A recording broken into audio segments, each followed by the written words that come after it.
Army Chief of Staff General Ray Odierno was asked if soldiers on base should now be armed, should be allowed to carry weapons. He said, no, it should be left to military police.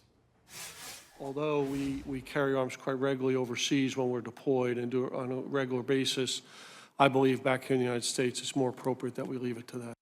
What do you think? I certainly appreciate the General's views on that. I think it's time to have more of a conversation on this. I think the Armed Services Committee in the Senate ought to have a hearing addressing the pros and cons of this issue. I think these shootings certainly raise that question.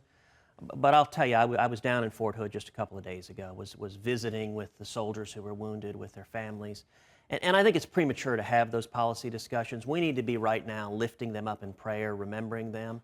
I got to tell you, Jake, it's inspirational. I had the chance to visit with one young soldier who was shot twice, was recuperating, was there with his fiancée, with his mother, with his sister.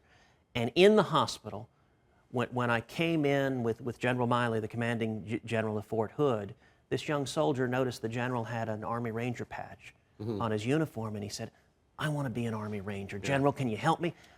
48 hours after getting shot, this young soldier is interested in going to Ranger School and standing up fighting for this country. I mean, that's the spirit of America. Those are the guys we have, guys and girls representing us. You're introducing, or you've introduced legislation, the Washington Post says is likely to pass. It would prevent known terrorists from obtaining visas to enter the United States. It's specifically targeted at Iran's nominee to be United Nations ambassador, who was involved in the hostage crisis and taking hostages in Tehran in 1979, 1980. It looks like it's going to pass, but I guess to play devil's advocate here, obviously I don't like this gentleman or what he did, but to play devil's advocate, isn't the whole point of the UN that countries get to send people who they want to send? I mean, Ahmadinejad, Fidel Castro, Yasser Arafat, all these people were allowed to go and address the UN, Hugo Chavez. Not without limit. The people you named are heads of state. In this instance, Iran has named Hamid Abudulabi to be their UN ambassador. And he is a known terrorist. He participated in holding Americans hostage for 444 days. Now listen, their naming him was a deliberate slap in the face. It was intended to be contemptuous to America. And right now the statute for denying a visa says that for a UN ambassador, you can deny a visa if they have committed espionage and pose a national security threat.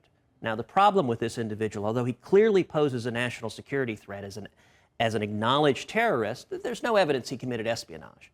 What the legislation I've introduced does is change the word "and" to "or," which means it would give the administration the authority to deny him a visa. Under the existing statute, if the Taliban in Afghanistan had nominated Osama bin Laden to be its ambassador in the UN, the existing statute would say we'd have to let him in, give him a visa, and let him move to Manhattan.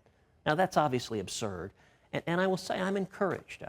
It hasn't passed yet, but the indications are we're getting bipartisan cooperation. Senator Chuck Schumer, Senator Pat Leahy, Senator Bob Menendez, all Democrats have been working with us, and I am hopeful, I'm optimistic.